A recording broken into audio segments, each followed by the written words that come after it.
Good morning, and welcome to noisy, foggy Winnipeg.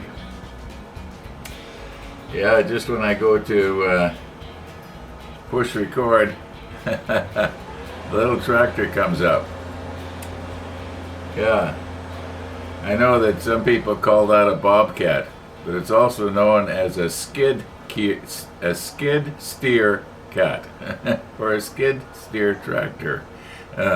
Yeah, the skid steer that covers them all makes. Bobcat only covers bobcat. Okay. The reason I mentioned that is because somebody made a comment to let me know that was called a bobcat. Yeah. Okay. Now, we came back to the model table yesterday. I think I'm going to have to close my windows so I can hear myself think.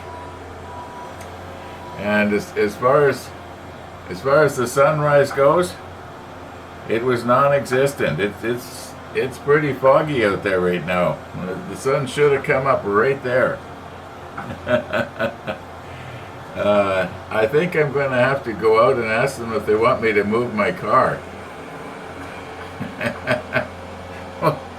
Maybe I should re-record this opening. Oh, we last night we actually used the super macro, and we looked at a little part right here.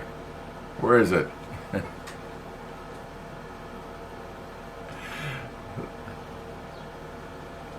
Let's roll back and see what we did last night.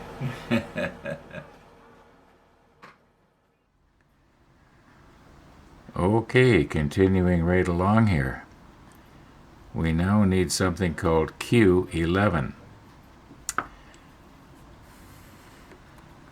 Now, it seems to me that when I got the other Q11, which was right here, there was a little piece of photo etch, or not photo etch, I mean sprue, on the very end of it. And when I nipped it off, I got a comment to the effect of that was supposed to stay on. But I don't know about that. I can't think of what it would be for except to maybe wrap some easy line on. I'll put the macro lens on and show it to you. Okay, I'm zoomed in about as close as I can get without putting on the super macro. But this is it right here on the end. And it is so flimsy that I don't see how a person could actually fasten even easy line onto it without accidentally breaking it off. I'm going to get a piece of easy line just for the fun of it, and we'll move in and see we'll see what happens to this if I try to tie easy line around this.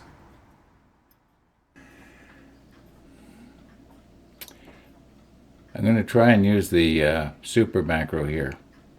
We haven't used it for a while, and it will enlarge 5 times more than the regular macro. And as I've mentioned so many times, in fact, I think I mentioned it every time, it's very difficult to focus. And also, don't think that if you buy one of these, you're going to suddenly be taking pictures of flies compound eyes and it's going to be just like razor sharp. It's not that easy to use. Anyway, I'm going to give it a try here. And for those of you who don't know, the best way to focus this lens is to move the camera back and forth from the subject, or the subject back and forth from the camera. So I've got it sitting here on the cloth, and I've basically got it focused right now. I don't think I can improve on that, but what I would do is I would watch the monitor. Now, I've been meaning to rig up a way that I can get that monitor conveniently closer to me when I'm trying to do something like this. I'm trying to actually focus on that little black spot that's out near the end of the ball that's on the end of that thing. Yeah, that's what I'm focusing on. And when that's sharp, I know the rest of it's basically going to be. Okay, and I would try to focus on that little protrusion that's coming out of the end. Now, next thing I will do is, right now it's set at F2.8. I'm going to stop it down to about F11. Now F11 is pushing it a bit because yes, it's going to make it, the depth of field is going to be better for when I try to slip this little knot. What do you mean you can't see that little knot? It's about 1 millimeter in diameter. You'll see it when I move in. I haven't tried this yet, so it may not work. Anyway, I'm gonna stop it down to F11 here. 4, 5, 6, 8, 11. Now we'll turn on the extra light. So this extra light, it might throw you guys off. I don't know. We'll see what happens when I edit it out.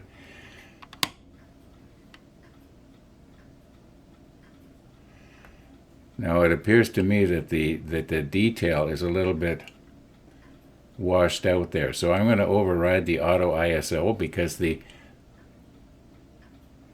or maybe I could have put something really light in behind there too. That might have worked.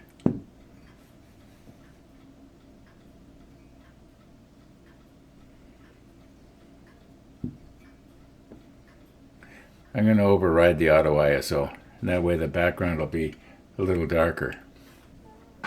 I have to be careful not to move anything here.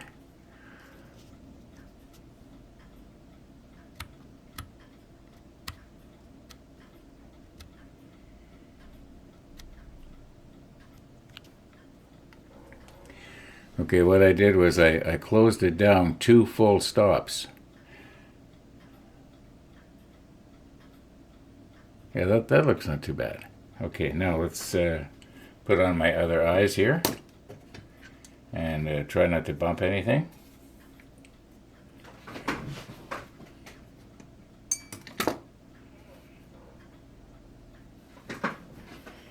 And we're going to try and slip this knot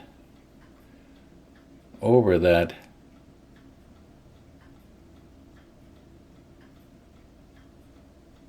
yeah. Okay, I can see where maybe a person could actually tie something to that thing.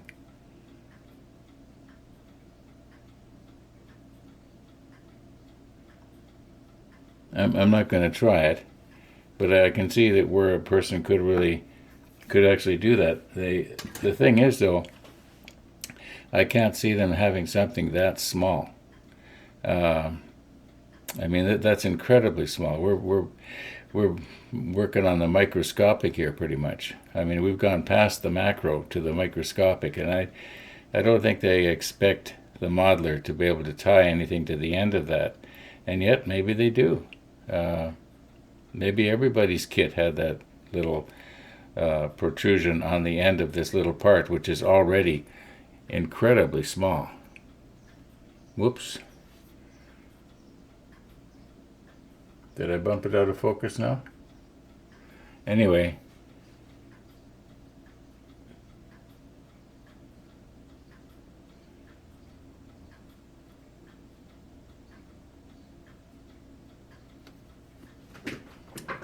Maybe I should refocus here and just reshoot this.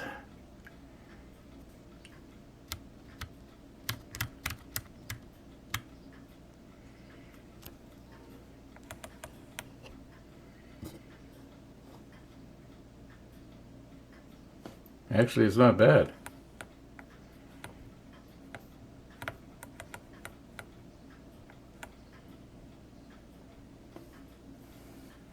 Okay, we'll try it like this. As I was saying,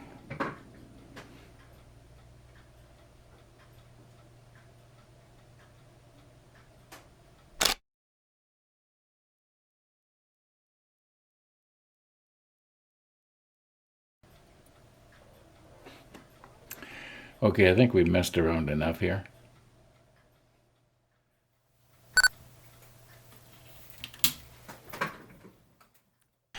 After I shot our opening scene here this morning, I did go outside and ask them if they wanted me to move my car. But I don't think they're doing these houses in any particular order.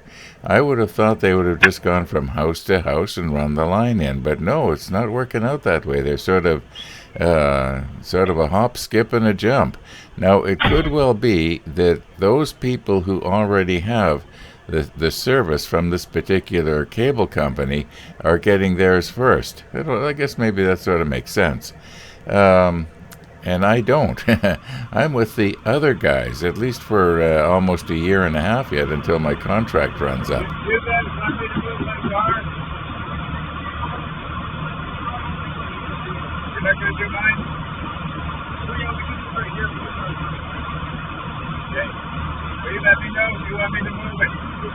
It doesn't pay me right now to switch, because if I do, I'm going to have to pay a penalty, and I don't want to pay no penalties. So anyway, now as it turns out, he doesn't seem to think I need to move it. But then on the other hand, this is not the crew apparently that digs the trench up to the house. So probably don't have to worry about it for a little bit, but you can be sure that when they come with their little machine and they start working around my car, I'm going to be moving it, whether they want me to or not. Well, the tractor has moved on, but I'll tell you, the fog sure hasn't. I can hardly even see the bridge here anymore. It's unusual this time of the day that it stays that it's foggy like this. In fact, I can't remember 10 o'clock in the morning when we had fog like this here in Winnipeg. Anyway, maybe I should be closing my windows. We're up to 54% humidity in here. What do we got here? Okay, the highest the humidity ever was here at the model table was 69 degrees, and the lowest was 17, not degrees, percent. And the lowest was 17%. And that would probably have been in the wintertime. When it was 69, I don't know. You would have thought that today would have been, really, really high in the house, but it's not. I've had my windows open since around 6:30 this morning. So anyway, let's get our little parts here. I'm being distracted by the kids making a racket outside, and I'm wondering what they're doing. Okay, we got to get our little part here. Very, very carefully. Very carefully.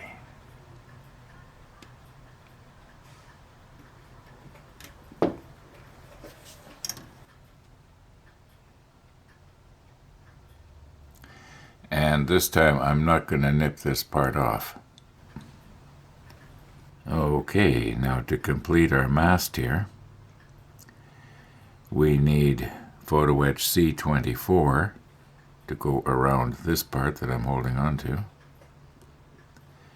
And then we need the antennas D14 and D10.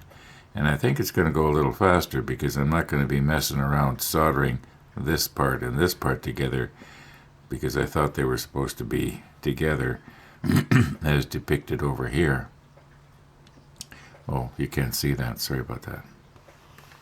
As depicted over here. Okay, I'm just going to try and quickly get these parts here. Now, I'm not going to mess around with the macro lens.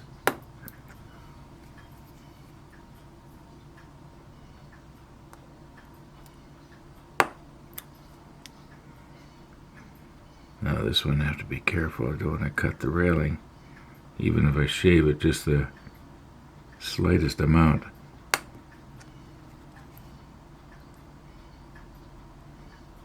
Oh, I bent it again. Well, now is the time to straighten it. Well, it's fastened down.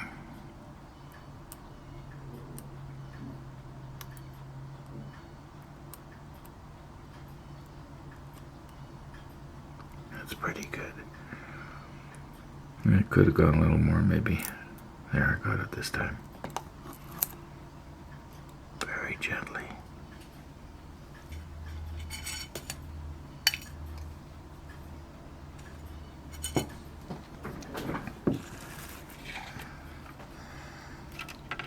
Okay, now these ones here.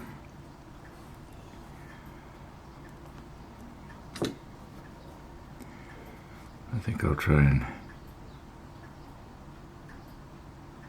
I'll turn it around afterwards. There we go.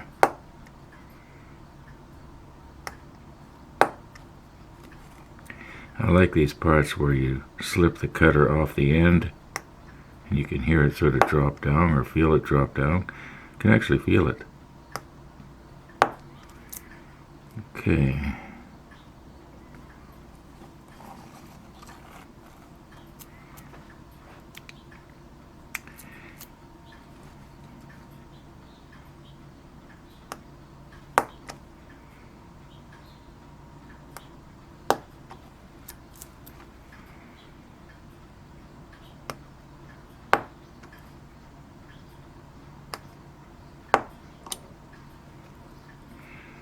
Alright, now we gotta separate this thing that I'm not gonna solder.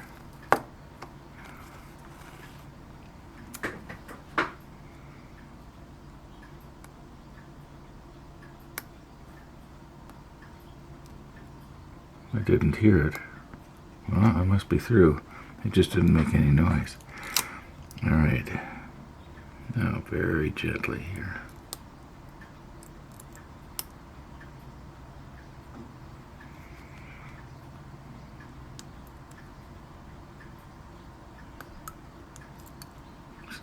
For some reason it seems to be sticking on the other tape a lot more than it's...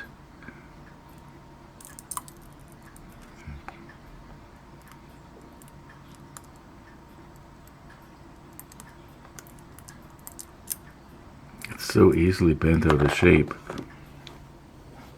I was looking for Tony's wax pencil. I couldn't find it. I'm just going to lick my finger here.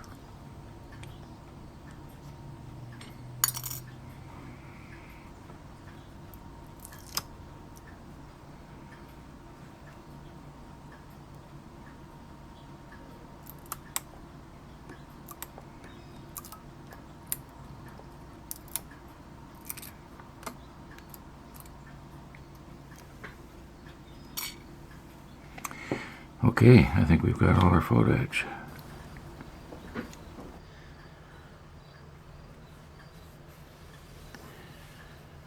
This is the smallest steel dowel I've got, and I think it's just about the right size here for to wrap our railing around. And Tony, you'll be happy to know I didn't lose your wax pencil, so you don't have to send me another one. Now, it seems to me that the last time I tried to adjust this, I had a bit of a problem with it. Maybe we're going to try and do it differently this time. What did I do wrong the last time? Anybody remember? Was it a case of I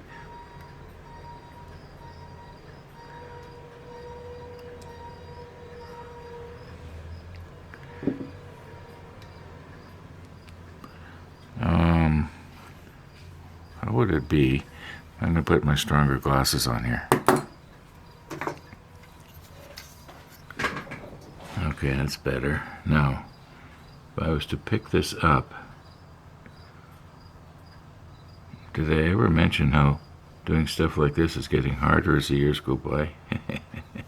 Okay, now if I was to maybe, nope, not like that. I could get it to stay on there, and then now I realize you can't see. Okay, bend it something like that. Does it look like I've got it parallel? No, it has to have a little bit of a twist going on.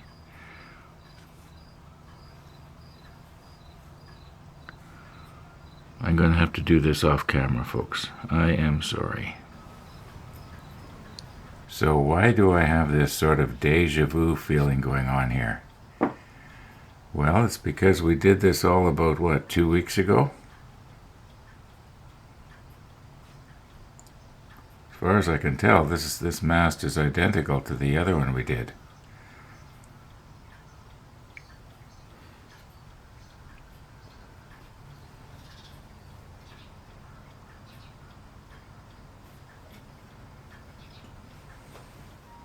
Now, here's hoping that it doesn't fall through.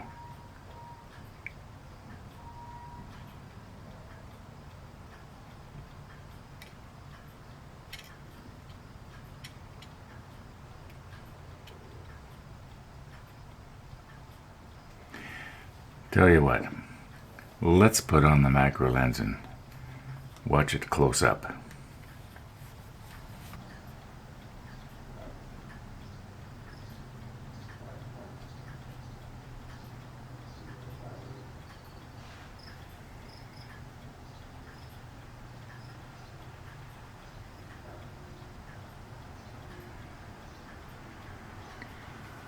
Now, it could be that I think what I'm going to do is I'm going to, the other side that you can't see very good is in just a little bit. It's up, it's actually up against the side of the mast, but I think if I was to glue this side here, and then after it cures, pull the other side out a little bit, and then glue it down. At least that's the plan.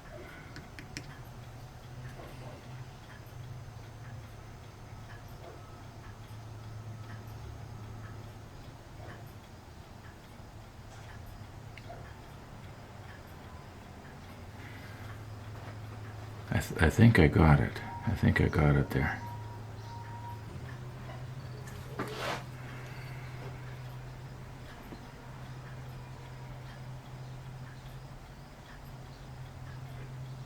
Maybe that's too much. I'll see if I can suck some back in.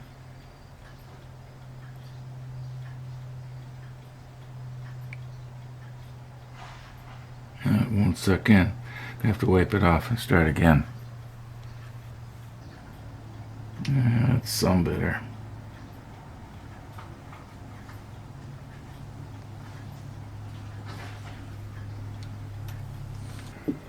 Okay, let's reposition here if we can.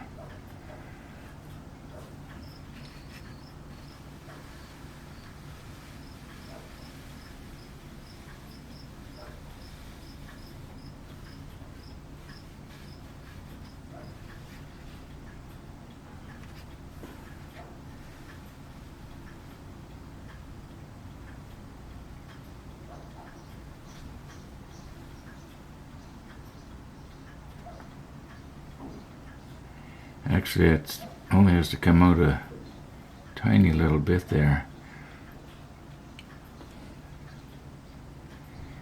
Pulling it out, I might, instead of bending it out, I might break it loose on the side that we just glued on.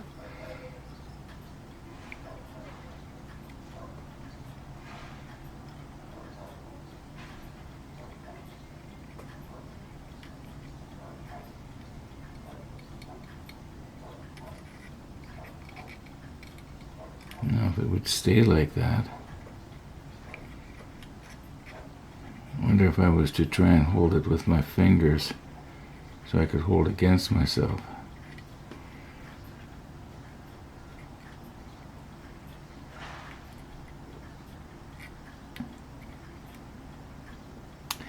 Well, that's not exactly the way I want it. I'm probably going to have to do this off camera.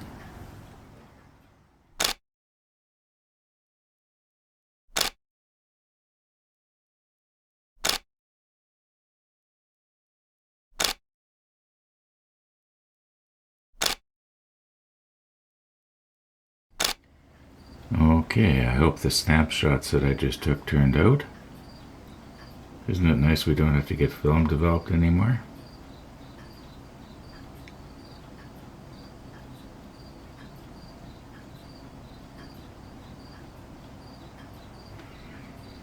Now, I had to use the holder downer because that railing was just a little bit off of the platform. As near as I can tell, it's on the platform now. Okay, I'm pretty sure I got it, even though I couldn't actually see any going on. I'm sure you did. Well, folks, the sun is shining. and the fog is lifted. I can actually see the bridge now. I should really change this to the bird feeder. Who knows what I've been missing? Anyway, I think it's safe to take this off of here now. Very gently. I don't think we need to worry about this coming off. Maybe I will reinforce it a little bit here later. But I'm going to call it quits for this afternoon. And yeah, all being well, we'll be having a roll back tomorrow, and you'll see what I did here later. Thanks for watching, everybody. And all being well, we'll be seeing you tomorrow.